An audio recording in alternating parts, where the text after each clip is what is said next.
Dtray-Meuk is a delightful Cambodian squid dish that takes you on a culinary journey to the heart of Southeast Asian flavors. Imagine bustling alleys in Phnom Penh, surrounded by colorful stalls bursting with fresh, fragrant ingredients. Let's create this exquisite dish together. Dtray-Meuk, squid recipe. Ingredients: 4 large squids or 8 small ones. 1 colored pepper. 4 bunches of Cambodian pepper. 1 clove of garlic. 2 tablespoons sesame oil. 2 limes. 1 tablespoon nuoc mam sauce. 2 tablespoons palm sugar. Fresh herbs, coriander and Thai basil. Instructions: in a bowl, squeeze the 2 limes and add the sugar. Mix well to dissolve the palm sugar in the lemon juice.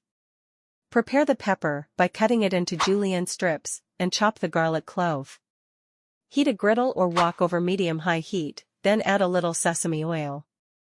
Add the squid and the Cambodian pepper clusters along with the chopped garlic.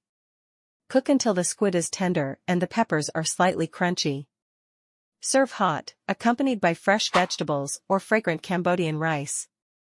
Garnish with fresh coriander and Thai basil. Enjoy the captivating flavors of Dtray-Meuk. Squid hot pepper herb.